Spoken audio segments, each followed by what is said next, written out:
Welcome to Sideline to Baseline with your hosts MB and K. Lou. MB gonna try to connect with us. I see him coming in.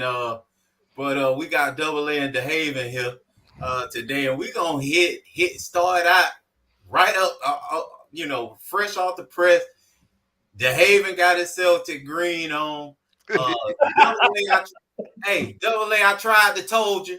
Because the last time we were on, they was finishing off those Heat, and I just we'll talk about that because we late to the party, y'all. So we gonna discuss the Heat and honor of Double A and MB, and talk about what could have been, what should have been. Then we're gonna move on to what's relevant to the actual NBA Finals that's not 1-1. So Double A, put your little pen in it and talk about what I tried to do was give y'all your roses while you were still alive, talking about how great the organization has been, even though they don't have enough. They definitely don't have enough. And listen, after 7 games, you can't hide what you got and what you don't got, and that became self-evident. With that being said, they still almost won that game. So that goes back to something about culture. Today was Riley's a week later end of year press conference, and the old man had to say, he told a reporter, he goes, I'm 77, I can do more push-ups than you. So if you're worried about us, if we're coming back, we are, but we'll definitely have some wrinkles. I don't ever say could have, should have, because you strap up and you play with whatever you got in whatever condition you're at. I would have liked to seen with a healthy enough Tyler Hero, with the Heat having some other scoring, someone they could rely on, not just the role players and the others and all that kind of stuff. But it is what it is. I listen. I can tell you, I watched 1.5 games of the Golden State Boston series, and the half I didn't watch was the second half last night, because I thought at 52-50, I thought Boston was about to go steal game 2. I was like, ooh, that extra day of rest. I thought they were going to come out and have a good second half, but they put up a 30 burger for the whole half. So I don't know at this point. I don't know if that was Golden State desperation or if Boston just has these swings. I don't know. You jumping the gun a bit. I just wanted to give you a chance to discuss your Heat because we didn't get on, so you guys could discuss them. So I'm gonna respond just a tad bit to what you said. You said Tyler Hero was unavailable, not to he wasn't 100%, and then he just went out there the last game just to see if he could do something. So I'm not blaming him or disagreeing with you on that part, but I am going to disagree with you in this part. What I said even prior to that, it's because all of your guys are old guys. That's just the problem. Yeah, and they broke down. It was no. I'm saying everybody on the team is a role player. Like, you don't have, like, include Tyler Hero. Like, on any other contender team, they're at best a third option. And so therein lies your problem, which in the NBA is just super tough to win like that. And what you guys are proving is you can win and you can get there, but then you can't finish. MB, you go ahead. We were bringing up the Heat, wanted to give you yourself and Double A a chance to talk about what shoulda, woulda, coulda been, and just kind of celebrate your season. With the far as the Heat, yeah, I mean, right, as far as to me, you're right. I mean, they don't have the quote unquote star power like we was accustomed to with LeBron and D Wade and Chris Bosh came down there. Yeah, obviously those are superstar levels. But I mean, obviously for them to be the number 1 seed, it's like they got to have all hands on deck, and those guys got to be full speed. And so you look at Jimmy Butler. I mean, he rose to the occasion for the most part, but then he needed help. And so, far as that consistent number 2, that number 2 person to help him out, or like I said, they need more all hands on deck, because, like you say, everybody got a role on the team. Kyle Lowry was banged up. Bam, not known for his offense, but he was inconsistent. And then Tyler Hero, 6th man of the year, averaging 20 points a game now. Him being hurt, it took away from that. And then Duncan Robinson on the milk carton. So I mean, their success or their team success was predicated on team ball. And when you're hampered by that, obviously they're not going to be able to function at that level. But then in reference to what you're talking about, as far as, like I said, I agree with that. But you know what, K. Lou, I don't. It's like looking at Golden State, looking at even Boston, right? Like the consistency of having uh, a second player, a star player. I mean, obviously Jason Tatum, number one first team NBA, but just the consistency. I guess we've been spoiled, or I've been spoiled by the Michael Jordans and the Scottie Pippens, the Shaq and the Kobe's, Yep. There you go, MB. But what I would say though, you know what? It's not too many teams have that consistent 1-2 punch, regardless, right? Yeah. I mean, even Golden State, man, I was listening to it, and Stephen A. Smith, he was calling out Klay Thompson, but Klay, he haven't been playing well. I mean, even then, you got my man, the defensive GOAT of the decade. I mean, he's good for it. There you go, triple single. His triple single. Yeah. But then like Jordan Poole, you thought he'll be consistent, but the first game he didn't play well, and he showed up the second game. And so that consistent scoring power, even Golden State don't have that. And how many times we talked about, like with Boston, you think about the 1-2 punch of Jaylen Brown and Tatum, but it's almost like they take turns. Okay, Tatum, tonight you have a good game, I'm gonna play back. But you see other guys stepping up, like Hartford, had their great game and 6 3-pointers the first game, or Marcus Smart a step up in offensive power, or White or somebody, you know what I'm saying? So it's not that 1-2 punch that we're accustomed to seeing. It's more like team ball, I guess, this year. You feel me? So that's my thought process.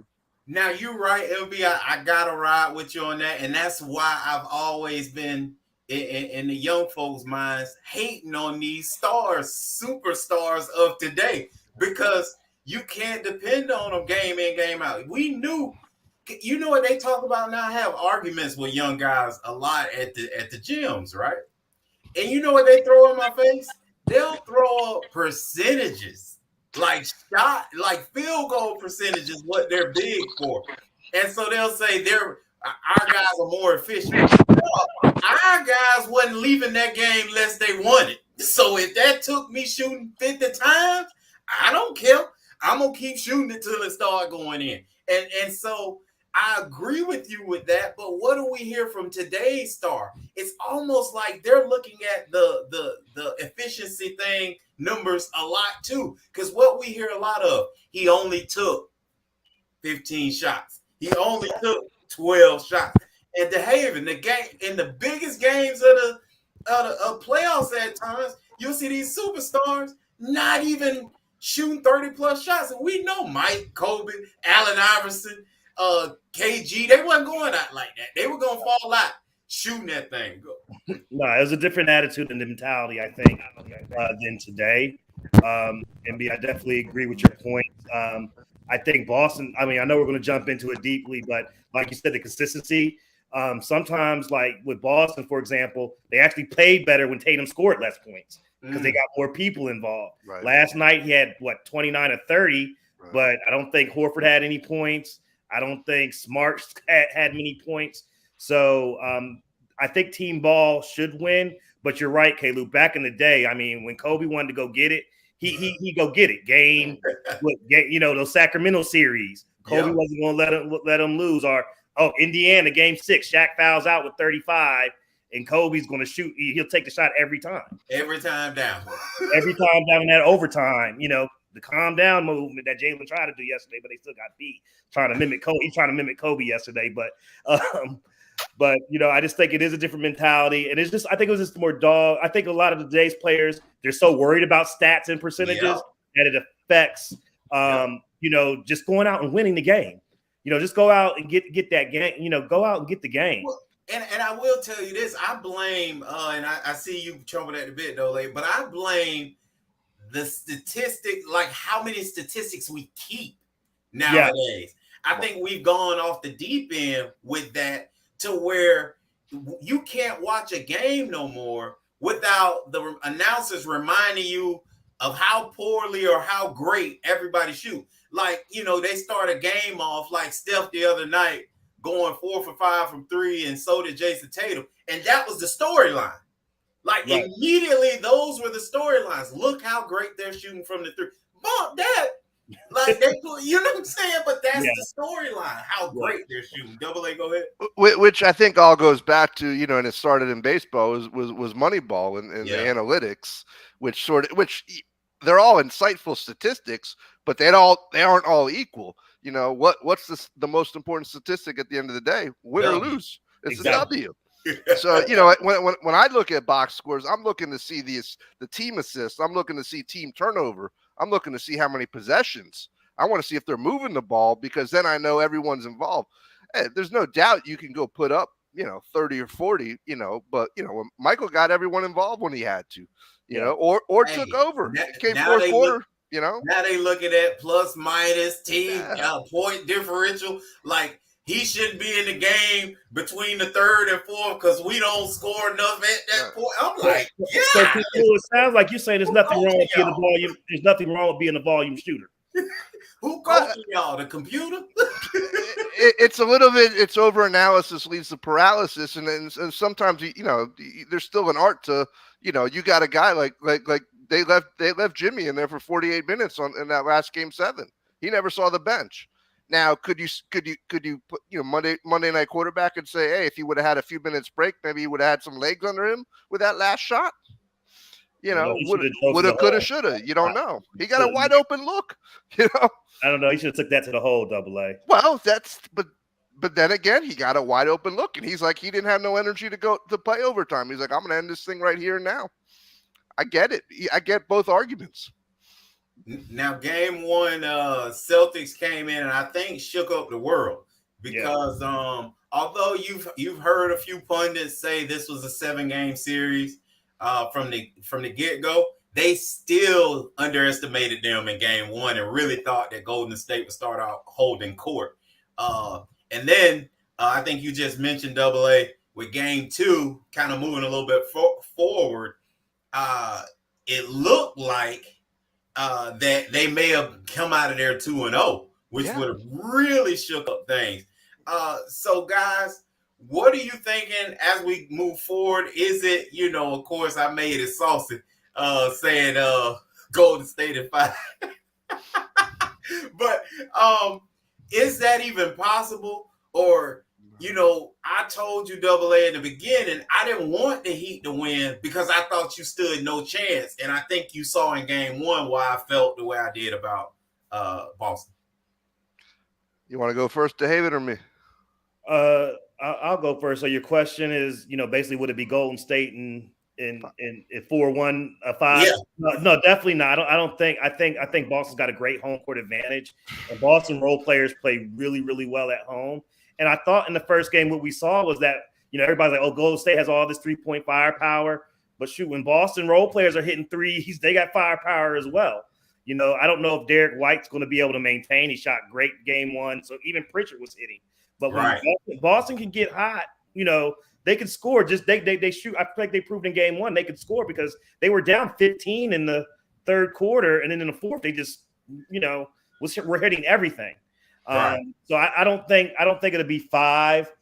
I don't know who's going to win this series, but I think Boston, definitely can show us in that Game 1 that they can score with Golden State if they had to.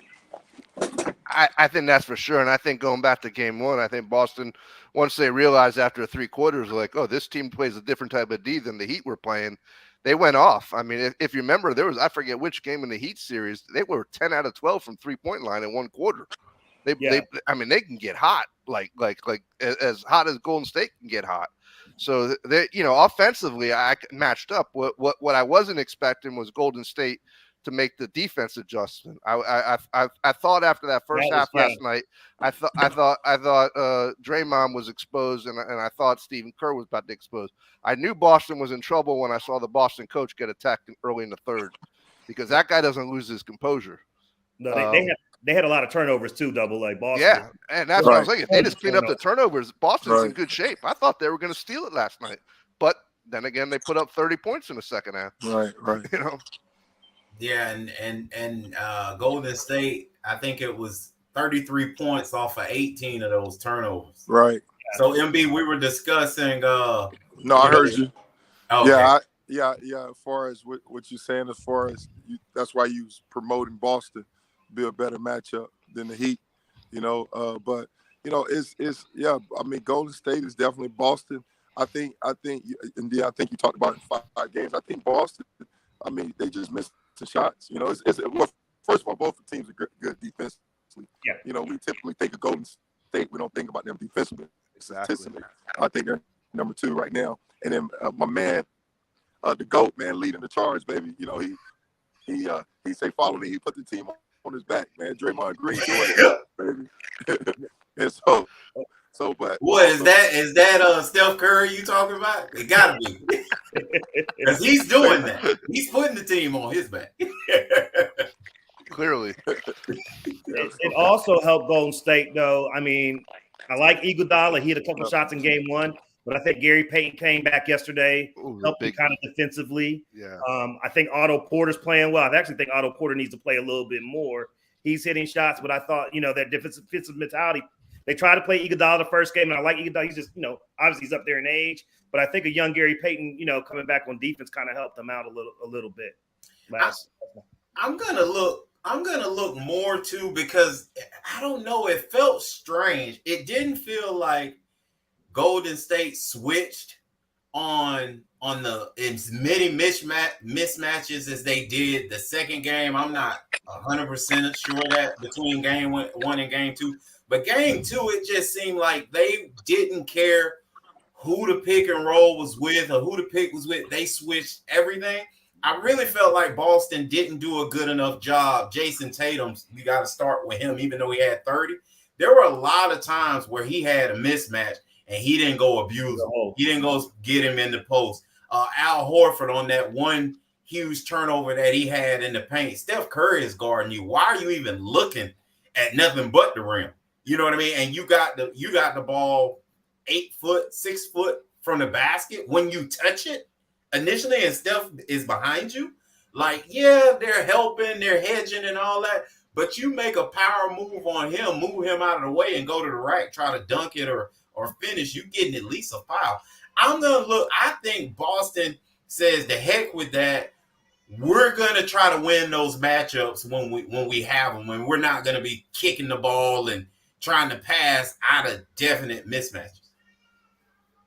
So here's my question to you, because I don't think it's Golden State in 5. I think that's a pipe dream. But the question is does Golden State is it's a 2-3-2 series, right? There's 3 games in Boston now, right? No, it's back to the old format. Yeah, 2-2-1-1. Okay. 1-1-1. So I was like, does Golden State even get back out of Boston? Because I in my head I still was thinking the finals was 2-3-2. You know, but no, there's no doubt. I think Boston, you know, playing in that Garden with that crowd, that ain't a wine and cheese crowd like the Bay Area.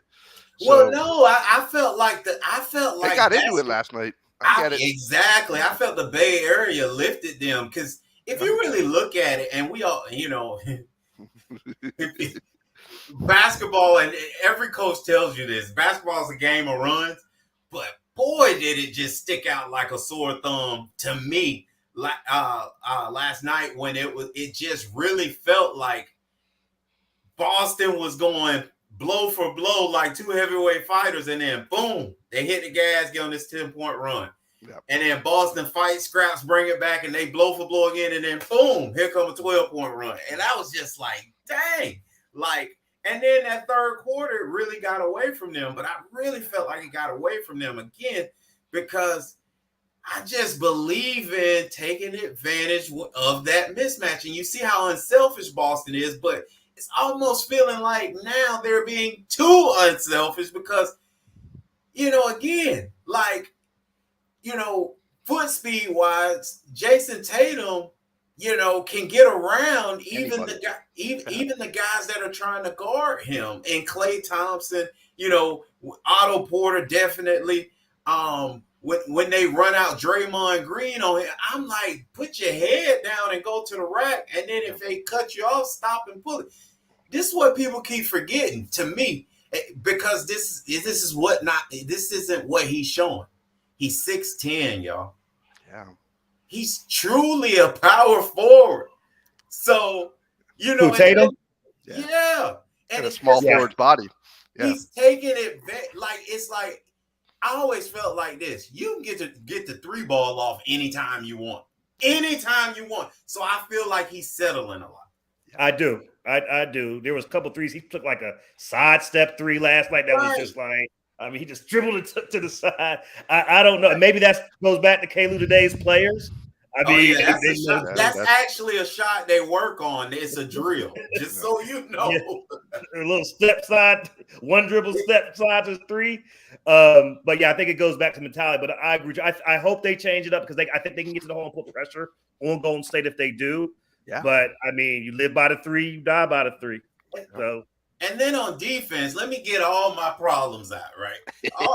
On defense, I cannot stand when they play Draymond so aggressively that now he's always had the ability to put the ball on the floor. Now he puts pressure on you because you got to pull to stop a layup.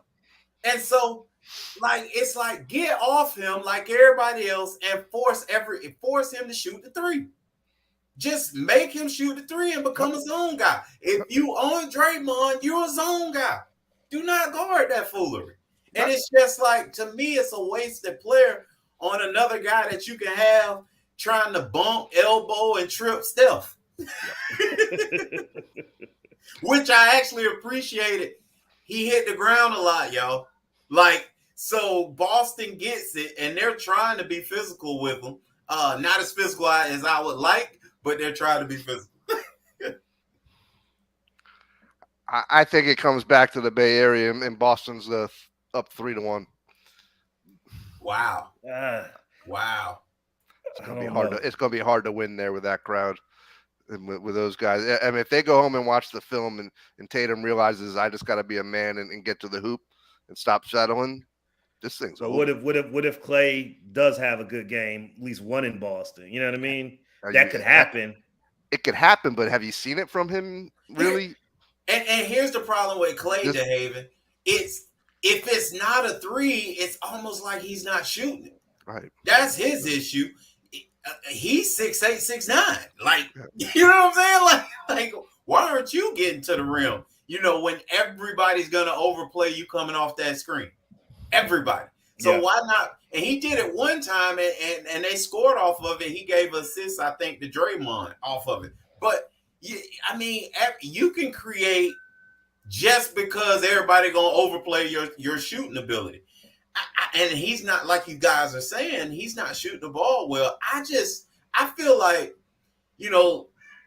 last night a big problem was for Jaylen Brown. I think Jaylen Brown just did not play well at all. And he was trying to put up shots. He kept doing, but I think he's a transition guy and a getting to the rack guy. I think he was also settling too much with the three ball because he was successful with it game one. He was successful with it in the Heat series.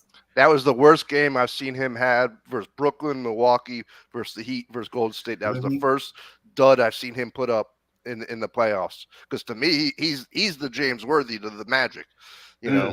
That's the combo I see with Tatum and Brown. I think they have that potential. They ain't got there yet, but that's Yeah, I think Jaylen tried to force. He was okay early, and he tried to force too much. Yeah, like game one, he picked his spot right at the beginning of that fourth quarter. Tatum was on the bench. He saw Tatum wasn't playing well. Then he picked his spot. But it seems like last night he was trying to force a lot and just out of control. Sometimes he can get out of control a little bit. I like Jaylen, but sometimes he can get out of control. And it seems like he was out of control last night when that shot wasn't falling. He didn't pick his spot, his spot in time to be aggressive. Exactly. And I will say this too, guys. If Williams, he's really jumping off the page here. If he's not injured, man, I don't know if Golden State can hit a layup at all if he's not hurt. He's he's dominant down there in the paint on the defensive side. and he playing on one leg right now. One leg. He's literally a pogo stick right now. That's it. But yeah. So I that's crazy. Double A, you feeling like, heck, by the time we get back in the Bay Area, it's 3-1. Yeah. That's hard for me to see as well. I go 2-2. But I have to say this, and I thought going into it that, it's like everybody else, Golden State is probably going to win it in 6. Boston, even in that loss, guys, because everybody already ties their turn Golden State. That's why I was saying 5-1, because everybody had like they, best thing since sliced bread again. But if you start really dissecting that ball game, you just saw a team that, gave up one too many runs in one quarter and the game got away from them. Yep. But if you break that up, prior to that, you see a team that's going blow for blow with a team that allegedly is so much better than them. But when you start doing the matchups, and this is a name that nobody said, man, if it ain't for Andrew Wiggins, man, they lose that again. He had a really good game last night. 27. Yeah. And nobody talks about him. And that's what I said to MB the last time we spoke about this Golden State team. Look, man, y'all keep acting like he's an afterthought. Andrew's going to average his 18 to 20 for the year, every year, no matter where he goes. And everybody gets mad at him because he was a number 1 pick. Get over that. He's an 18 to 20 points NBA career guy on anybody's team, okay? And he's proving it with Golden State. Well, right now he's their second best option. Right. He, like you said, without them, I thought Poole did kind of save him yesterday. He showed up yesterday with a couple of moments. No doubt. And when he wants to get to the hole, he puts a lot of pressure on the defense when he drives. He had the long 3, which is splashy, but I thought, but you're right. Andrew Wiggins is kind of the unsung hero that he was the unsung hero in that Dallas series. I thought as well, and they do need to give him more props, and they need to talk about him more like he is the second best player on the team. I think. Go ahead. Okay, it's funny because everybody was the knock going into this series was will Steph be the MVP? Will Steph be the MVP? It was an afterthought they were going to win or lose, but will Steph be an MVP? Here's the crazy part. He messed around and had 2 bad games. Guess who's going to be the MVP? Andrew Wiggins. No, they owe Steph one. That's what they talk about. Steph hasn't had a Finals MVP, so they probably give it to him out of sympathy. They owe him one. I was seeing that MB was gonna be able to get back in because I'm sure he had comments. There he is about that. MB. I'm not sure he would. Obi-Wan, can you hear us? He's on mute. You're on mute. All right, we got you. Oh, you did it again. You put yourself on mute again. Yeah, the question is does Wiggins do that in Boston? In Boston? Yeah. And when you can do it in Boston in the playoffs, that's impressive. What you mean? He's gonna get 20 in Boston. Yeah, I could. That's what he do. It's a quiet, like Lou said. It's a quiet 20. Yeah, it's a quiet. Just think about it. He hit 27. Who have I you didn't even realize that. No, who have you heard talk about? Like at all? Not Stephen A. Smith. That's for Nobody. sure. Everybody talking about Golden State back, Golden State this and that. And had he not had a night like that, we're talking 2 old Boston.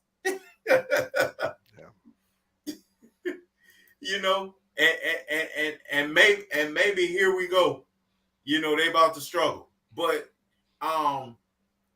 man, I had another topic tonight, man. This happened, and it was kind of crazy because I read this yesterday. I read the topic yesterday.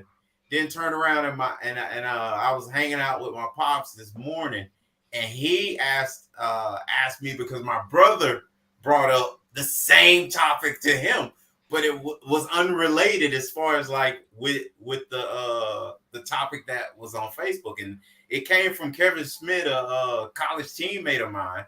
And I'm gonna just read what he said to high school coaches out there thinking about summer workouts. About 99% of your athletes, he said 99.9 of your athletes won't play past high school. Most won't even be a starter. Requiring attendance at summer workouts is ridiculous and screws with the kids' ability to get a job. I'm a huge fan of sports, but everyone needs to manage expectations. And he had brought out the choir, man. It was a ton of comments in agreement with that, and really none against it.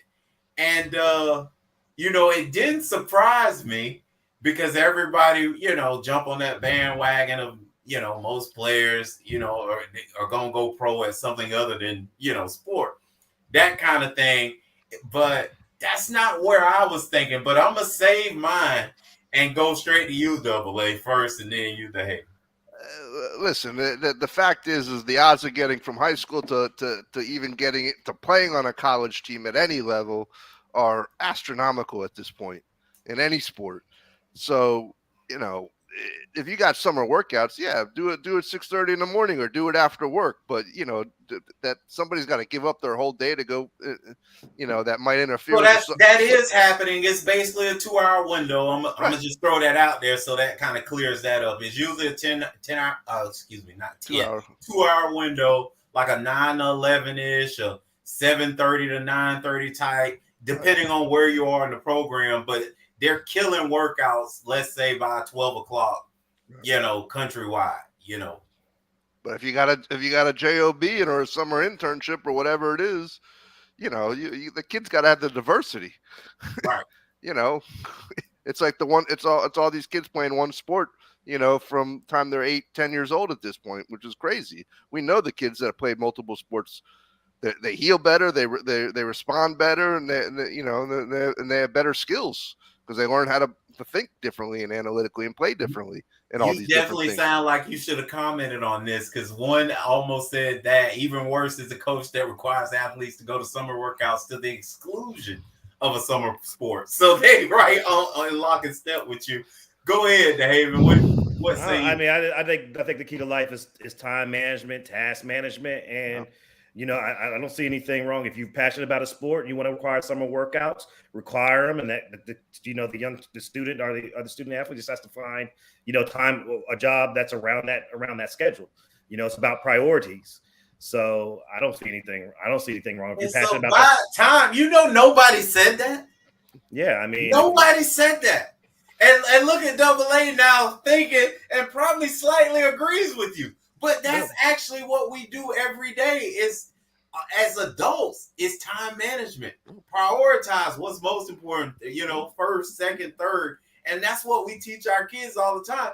And here it is staring in our face and we saying, no, don't give that to them. Take that away from them. like when they gonna learn it. Right. Like you said, multiple sports. I did it. I also worked out for football, played AAU basketball, and still, found time in there for education enrichment type activities while a couple of summers worked. Like you can, like David said, you can do it. And I'm just was amazed reading comment after comment bashing coaches. And let me tell you furthermore. So let's not have the workout, right? Or let's have it at the perfect time, which ain't one, but in the perfect day or days, which there aren't none. And so, or we just say the heck with it. We don't have summer workouts. That coach go 1-11, 1-10. Now these same parents, I want y'all supporting him, telling him how we don't care about the season. We really love our coach. We want him to be here. And but none of them gonna do that. No. Because everybody he playing, guess what they doing? Everybody he playing, guess what they doing? They 3 to 5 days a week summer workouts. Okay, that's what they're doing. And so I'm like, man, it's almost like nobody backed themselves out of their situation, because Kevin was specifically in some comments moving forward. He talked about his son actually facing that, which is why this came up. And so I'm like, you too close to it, evidently. You didn't pull yourself back out of it and say, man, what if he's not having these workouts? He played the game in college. He gonna be like, if the coach is like, oh, we don't have summer workouts, I said, what? Y'all don't have summer workouts? Like, I just don't, I don't get it. I really don't get it. And it's like, I agree with DeHaven wholeheartedly. Kids need to learn how to prioritize. That is a life skill that they are going to need from now until. Okay? Yeah. Period. And if they're not doing that, that's a problem. And then again, these coaches are having to win. You want them to win and not have workouts. How that work? Who doing that? Yeah, go ahead, Double A. I was gonna say, the conversation I keep hearing a lot about is not necessarily whether you should have a summer workout or not. It's the coach of the team during the regular season. Let's say it's the high school team. Are you forced to play for that coach's club team, or can you go play for another club team? It's that coach who says you could only play for my club team. That I don't know what the right answer is on, because isn't the kid better off getting some instruction maybe from someone else, or is, it's my way or the highway? Yeah, but you know what's sparking that though is this recruiting stuff.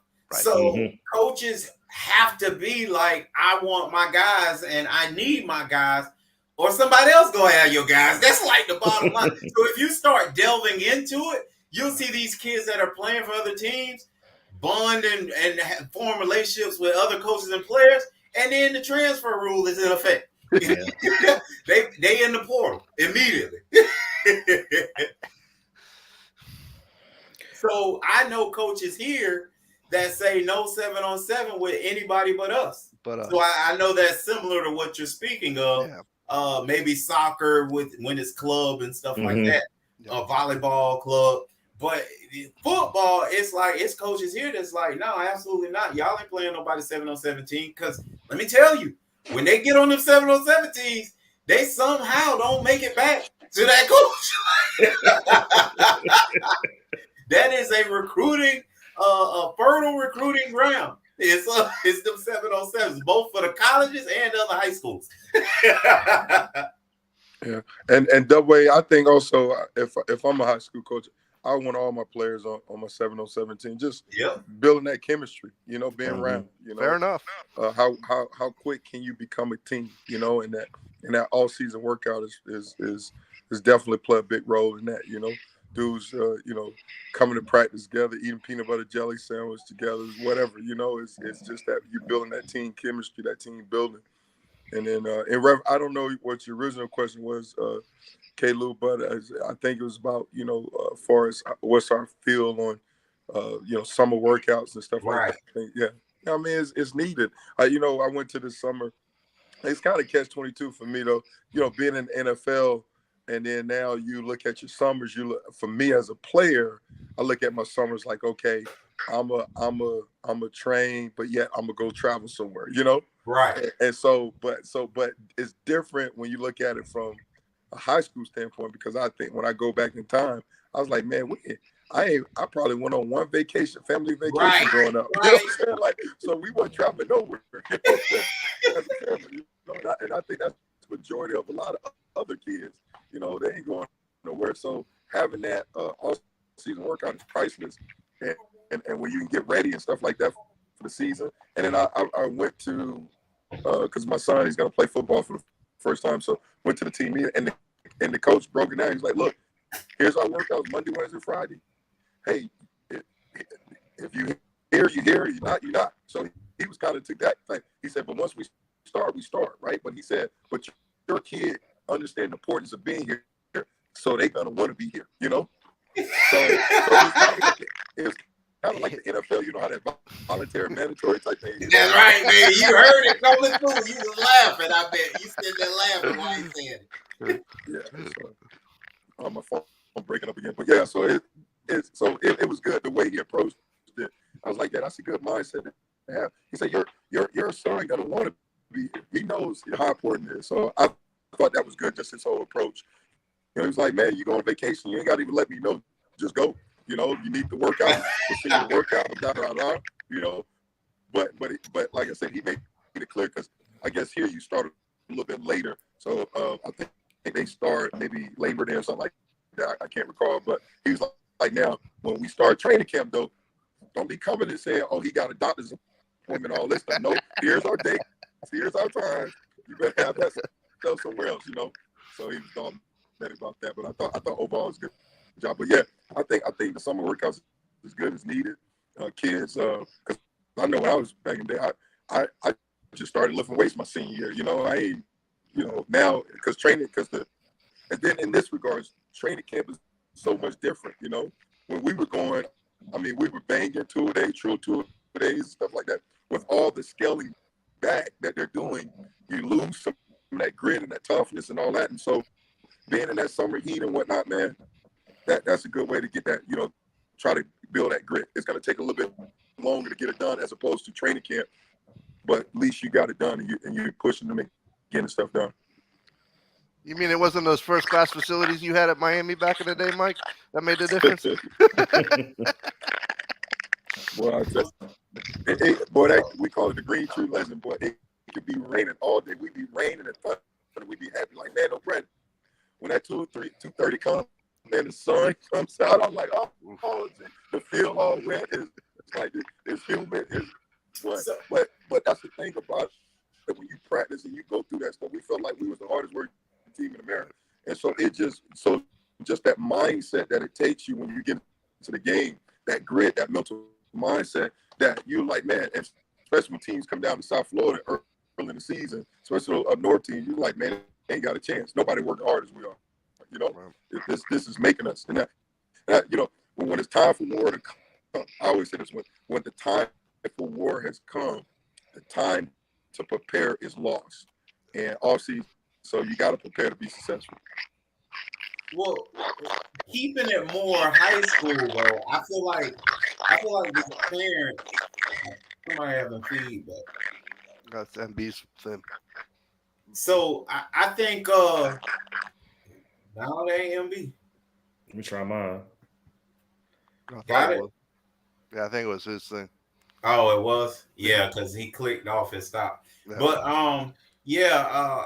what I really wanted to focus on, guys, high school wise, because the comments always made none of these guys, you know, majority of them won't play college football.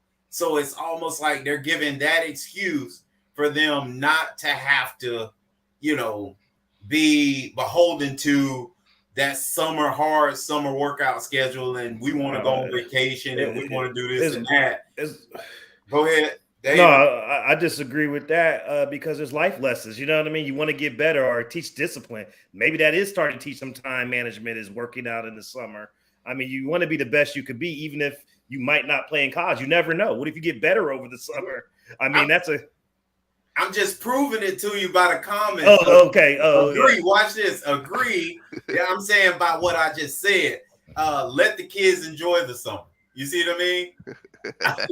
I mean, another dude. I mean, holy cow! Liam is a rising sophomore and had a workout training every single day. He wants to get a job, but it's a nightmare when working around these stupid schedules. Like, it's parents crying, and so this is what I always laugh at. And I always say, don't blame the kid, blame these soft old parents. And I be wanting to use the A word, soft A parent, because that's what's going on. Like, how can you coach a kid and you hear, listen to what they going home to? Like, them complaining about why they had to get up to get there to work out.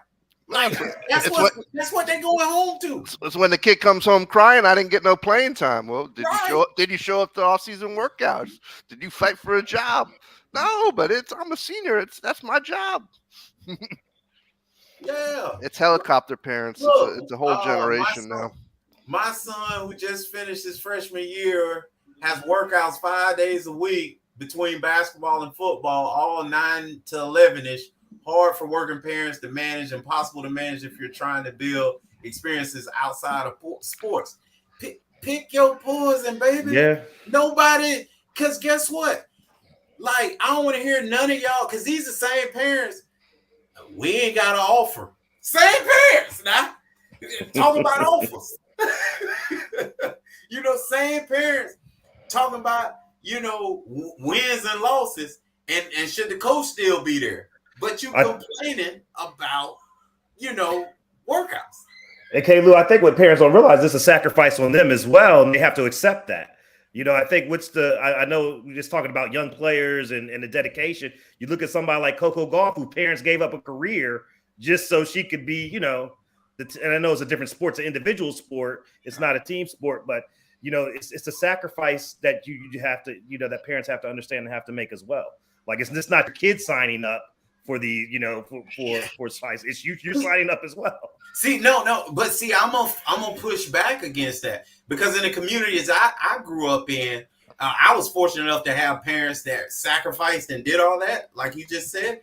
But majority of the guys around me didn't. They actually sacrificed to do it. They actually had to really get a job so that they could ensure that they was eating enough. You see what I'm saying? At night. And they were able to do them both. They were able to get it in and a little workout here and there, and then go work. So, and like you said, and see, that's how we do. We give our kids a chance to we bail them out all the time. You said the parents are signing up too. No, I disagree. Because no, watch this. I'm saying you sign up with it if you want to, or else you say, hey, I ain't doing all that. So however you figuring out doing all that, go do it. You know what I mean? And if the kid really wants it, they'll do it. But you don't have to, because again, I grew up in a community where 90% of the kids, it was on them. Kid don't have a driver's license. If he's a 9th or 10th grade, he might not have a driver's license. What you gonna say? Get on your bike and ride? Hey, that's what happens. See, that's I guess again, that's how I grew up. That's exactly what happened. Guys showed up on bikes. They showed, and then the one dude who had a car came there illegal with 30 dudes in the car. You know what I mean? Like, that's what happened. That's like when I was growing up, how it happened. And I remember when I started driving, I had to go pick up 5-6 dudes. You see what I'm saying? Hey, I ain't had no car like that that's seated 5 and 6. You know what I'm saying? Like, but we made it happen, right? And that's 5 and 6 plus me. So that's what happened, though. Guys made a way. They figured it out. And that's what, again, like you just said, you that new parent that's looking at that like, how are they going to do it? When I grew up around dudes that had to get it done. So it was a difference. Interesting. It's a different generation now. Yeah, and I'm telling you, we're bailing them out, because every one of these are parents of kids complaining about the same thing, and not putting. Listen, I disagree, Dave. It's not on them to get it done. Look to your child and say, how you gonna make this? Because I done signed out. I don't know, okay. I don't know. I think the parent. I disagree. I think it's a team effort between the parent and the child to help in the best way to get it done. How many in the times most efficient way from NFL guys? My mom was working 2 and 3 jobs. She wasn't even home. Yeah. So how he got it done? Oh, no. And he was a 3, 4, 5 sport athlete. How did he get it done? Dion, prime time is one of them. Talks about all the stuff his mama had to do, and he ain't never see him. You see what I'm saying? And he had to get it done. How he got the price? I think it depends on the circumstances, though. Football, basketball, and I'm missing one, baseball. And I think it just depends on the circumstances, though, right? I mean, I don't want to get into economic circumstances and stuff like that. Kids with means get a pass is what you're telling me. No, I'm saying I'm not saying that. The kids I grew up with didn't have any I'm not saying that. But if the kids have means, then shouldn't the parents, if the parent doesn't work 3 or 4 jobs, can't they help? Shouldn't they? I'm not saying it's a bad thing. Okay. Helps. I'm just saying, for you to immediately say that the parent is signing up for it, I think is the wrong message we continue to send to our kids. Like that we're here to catch them when they're falling. That's just say that. I wouldn't say that. I would say that as a parent, I'm gonna do as much as I can to help you, succeed if this is what you want to do and that's what you want to make this summer. But if you shouldn't have to. You shouldn't have to chase their dreams. I'm just saying you shouldn't have to chase. Oh, you shouldn't have to. No, no. I mean, but that's the way it's being, because all these parents are speaking from that point of view that you're speaking of. You know, like he said, how can parents get around this schedule? Aren't you in the district? Oh, if a parent can't do it, then it's up to the kid. Aren't you in the district? You know what I'm saying? I agree with you. If you're not in the district, you need to get into the real district, because your school shouldn't be, more than 5 miles away, especially around here. I agree with you. Here's less than that. If the parent can't do it, then it's up to that child to get it done. He's got to be hungry enough, and like you said, make it any means. If it is getting on that bike, catching the bus, or calling a friend or calling a coach, or however. Listen, at DeHaven, I had kids brought little brother when I was coaching. They brought little brother and little sister to practice with them. Yeah, I mean, you do what you watch this, because they were also the babysitter. Wow. And guess what? I had plenty of managers to handle that too. We was daycare, because you knew what you were getting. What kind of kid, what kind of backgrounds, what kind of families. Yeah. So you, as a coach, you provide that environment for them. It's as illegal as I don't know what, but that's what you do. We daycare around here too. And in situations like that, I will say, if there are situations like that, it is good for the kids to have something to do during the summer than hanging out on the street as well. Absolutely. You want to keep them off the street, and if there are tough situations, you definitely want to you want to have them having stuff to do besides hanging out with friends and getting into other stuff that they should not be getting into. Y'all got me standing up here like I'm some middle class dude or something. Listen, all I know is you keep saying what the parents supposed to do, and I'm like scratching my head again. Okay. What's their part? What's their role? Do I have? You talking like this thing 50-50? It's not. Oh no, I didn't say it's 50-50. But if a parent can help out, if I'm on my way to work and my son has practice at 8:30, I might drop him off a little early. You know what I mean? Right. I might do that. That's what I'm saying. I think the parents should, can contribute as much as they can within their means. So that's why I say it's a team. But that's not what's happening on this post. What's happening on this post is parents that really feel, like you said initially, that they signed up for it too, is what you said initially. And that's where the mistake is being made. Because when you sign up for it too, then you have responsibilities.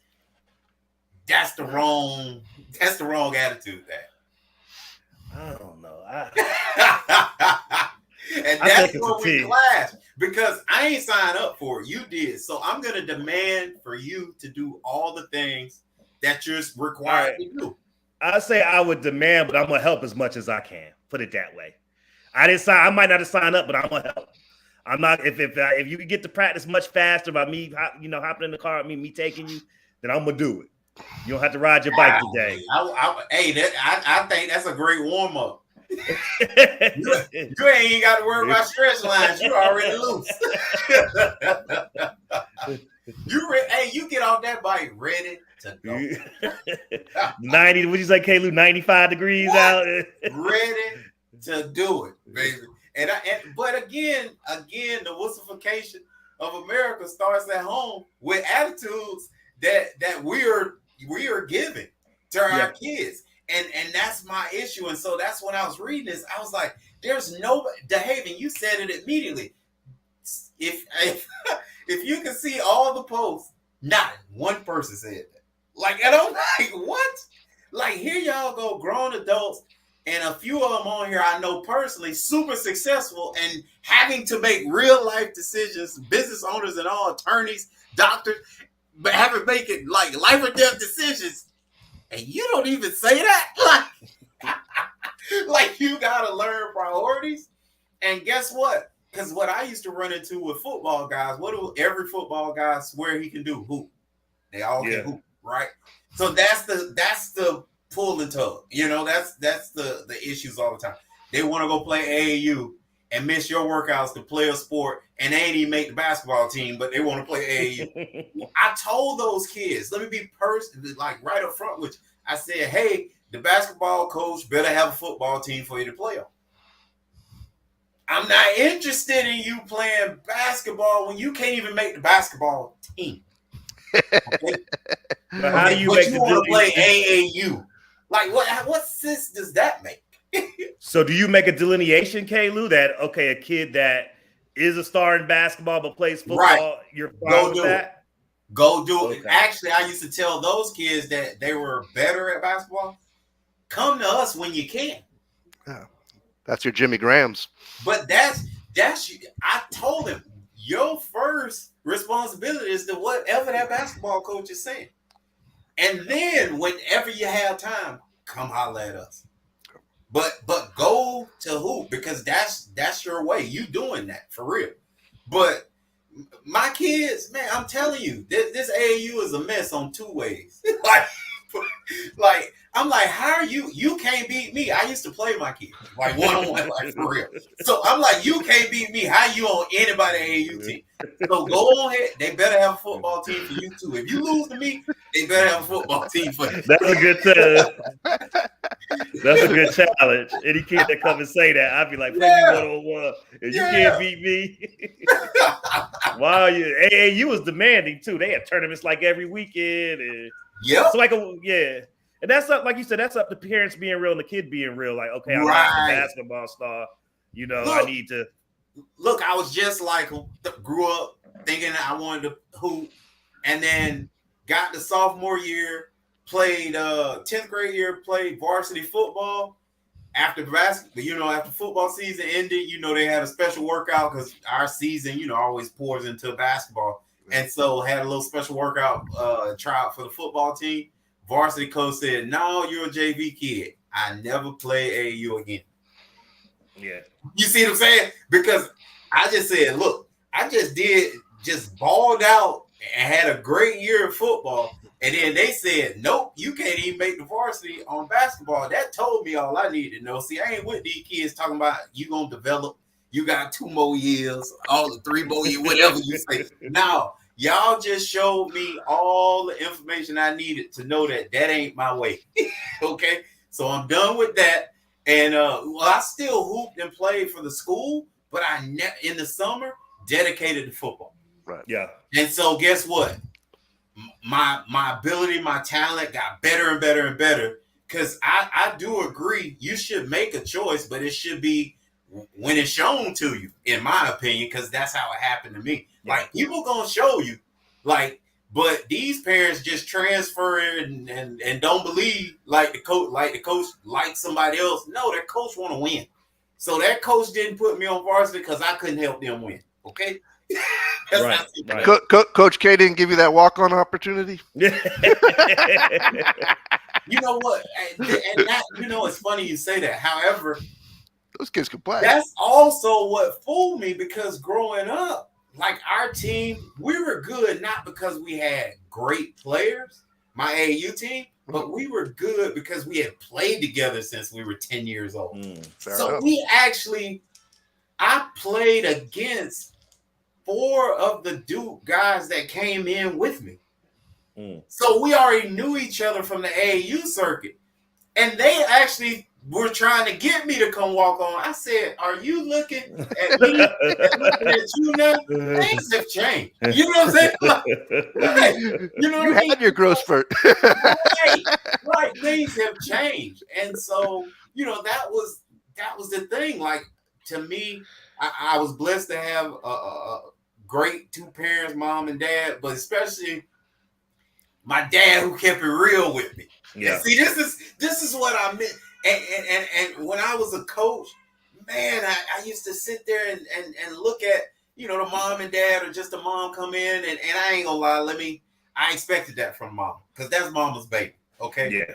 But it used to hurt my soul when I see a dad sitting there complaining about his son playing time, and you seeing this foolishness. You know what I mean? Like, I just used to be like, Really? Are we having this conversation? Got to go to the tape. Would you say, Kayla, you better buy the uniforms or something like that? Look, I got a buddy right now that talks like that. One of the parents with actually that's happening right now. You better buy them uniforms. They're paying for trips and stuff, baby. Hey, but yeah, guys, like, you know, these parents, those are the parents that I'm reading. Gonna be the same parents wondering why their kid ain't playing after they done missed half of summer workouts. Yeah. When the coach done moved on and went to the future. Yeah, that young kid that made every workout, that now, and see, this is what parents don't realize. Please, I hope parents are listening out there. And if the parents aren't listening, please send this to somebody else.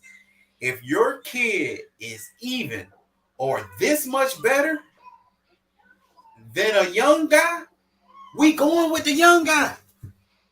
Because of potential, yeah. That's it. We going with the young guy. So don't come telling me they're the same or my kid is better and it ain't no real better. You know what I'm saying? It ain't no, they ain't way far apart. Where it's transitioning or translate to plays being made on the football field. If it's even or slightly better, man, they're going with the young guy. So you might as well deal with it. But these are the same parents that ain't telling their kid, you better get in there for workout, because I ain't going in that coach face this time. You gonna get what you get. It always amazes me how I got a sophomore sitting here and you want me to play your senior child because he a senior. And this sophomore is the same ability. Or your son is just slightly better. No, he has room for growth. He'll be better than your kid by the end of the season if I play him. Yep. You know what I'm saying? If I play him, he's going to be better than your kid. Like, and that's what they're not seeing, because like you guys said, not just the potential, but the growth that's about to occur. Yeah. Because he's farther along than your kid was at the same time. He's already, because he's right nipping at his heels. And so that's what I heard coming from these parents. I was like, I guarantee you also the parent that's coming in to see me, that's calling my phone. and it's hilarious that you're going to complain on both ends. Let these kids enjoy their summer. Yeah. And don't worry about no playing time either during the year. Yeah, because I'm playing everybody that was at the workouts. Because like MB was saying, he didn't get into it even more. That's when the relationships are formed. Yeah. That's when those are the guys you still talk to this day. You don't talk to that joker that never came. You don't. You don't even when you had a reunion and y'all go back and you hanging out with everybody. You don't need, oh, what's up, man? All right, Craig. Then you move on. Like, he don't even factor in because he ain't sweat with you. He ain't bleed with you. He wasn't in that 100 degrees with you. You don't respect him like that. You just don't. So that's what's happening. Y'all raising those kind of kids that ain't nobody gonna even want to deal with at the reunion. Okay. You was working, remember? Hey. Like my my parents allowed me to work, but my dad always says this: you'll be working for the rest of your life, son. You know what I mean? So enjoy this time and do all the things you can. And they still allowed me to, but it wasn't like y'all acting like these are parents that are well-to-do talking about experiences. Well, give it to them. They can handle that too. Like DeHaven and I said. Hey, there's a way to do all this stuff. You're just gonna have to manage your time. Any closing words, you guys? I'm good. Well said. I don't even know what to say about the future. Yeah. I just had a baby boy a couple weeks ago. I guess I won't be driving him to practice, K-Lou. No, you better get on that bike. You better walk. You better walk. Hey, all the way up into high school. I'm telling you, you're gonna change. You're gonna change because you demanded it out of the guys that you cheering for now. those are the guys who made those sacrifices and those choices. And I'm not saying you looking for your son to be that. I'm just saying, and whatever that he ends up doing, it's gonna revert back to a lot of the things that he learned from playing sports. A lot of times, even it's a though microcosm of life, right, and if those are the things like that's why this generation on the job 6 weeks, man, why ain't manager yet? Y'all tripping around here.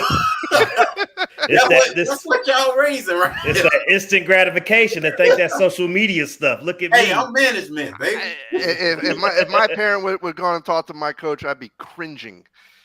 I can't even imagine that. That's why I'd be interested to talk to Mike about what goes on in these recruiting trips, because it's always they used to suck up to the parent because I want your kid, he'll be good with me, right?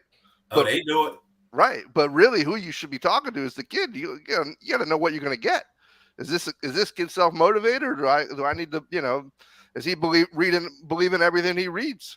Well, they're trying to figure that out as well, right? And they try to do that. Social media wise allows them to actually, get a good with window that into stuff it. now. So sometimes they cancel the trip before they even get there because they've seen what kind of kid he was on social media. So it's actually a little bit easier nowadays on that side, figuring the kid out. Now the competition is way crazier to get that kid, but just to figure them out is actually easier because all of them have a social media presence. And then you already have on their social media that they done transferred this they 6 high school in 3 years already. So what you getting the one and done either way it goes. When he come to you, he one and done. He don't even make it out of September. Right. Because we've also seen where they don't even show up. They like, what? Y'all just no. Can I get out of this? I know I signed with y'all, but can I get out of this? So we've seen all the foolery now. But the kids don't be easy on these coaches because they've seen that these kids literally 3 high schools, 4 years. Yeah, I see that a lot. Yeah. So don't get surprised that he just left y'all. That's what I be laughing. Like you didn't know that was gonna happen. It was going down. So when you say something wrong to him, Well, we appreciate y'all stopping through, pulling up, hollering at us, because you know us. The sideline and baseline with MBK Lou, the Haven, double A in the background, baby. We'll holler. Peace. Peace. All right, double A. All right, K.